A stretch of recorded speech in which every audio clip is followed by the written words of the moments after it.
Todos nós temos compulsões, fantasias, tendências e muitas vezes no nosso inconsciente, no nosso subconsciente, existe um medo muito grande de errar.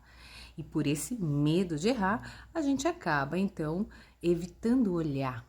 E é nessa hora que a gente toma escolhas e decisões inconscientes. O convite é a gente trabalhar, olhar para as nossas compulsões. Qual é a sua compulsão? Muitas vezes a gente tem uma compulsão de querer consertar o outro, por exemplo. E na nossa cabeça isso não é uma compulsão, esse é o meu lado mais iluminado e espiritual.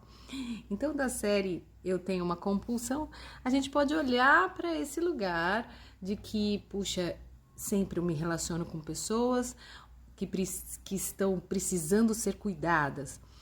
Acabo por me perder diante da minha própria vida, dos meus planejamentos, porque eu estou sempre olhando para o outro, para cuidar do outro.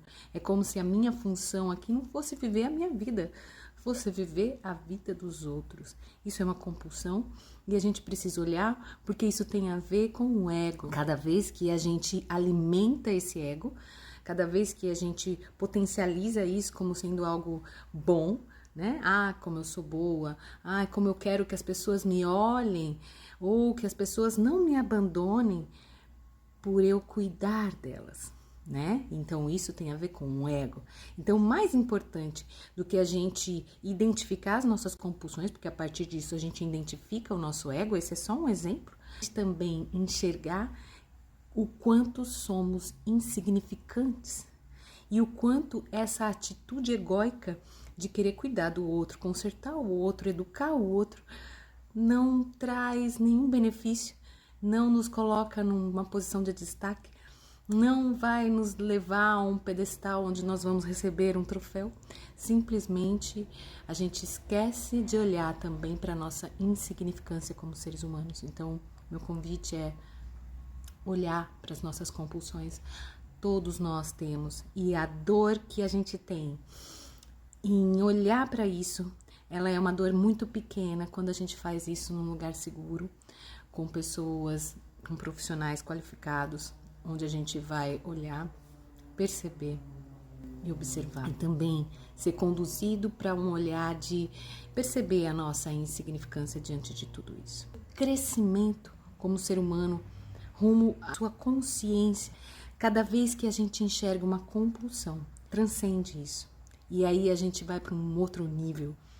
É assim, é uma escola. Estamos aqui para aprender.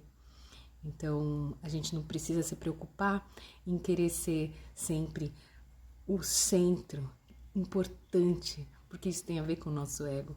É enxergar esse ego individualizado de quem nós somos, cada um tem um, e ele é importante para nos trazer aqui o aterramento, o planejamento, a vida material. Mas além disso, enxergar também, junto com esse ego, o quanto esse ego que está em nós é insignificante comparado ao todo, comparado à imensidão do universo. Somos só uma sementinha, um grão de poeira, que a gente consegue enxergar muito bem a compulsão do outro. Mas a nossa própria compulsão é, sem dúvida, um grande desafio olhar.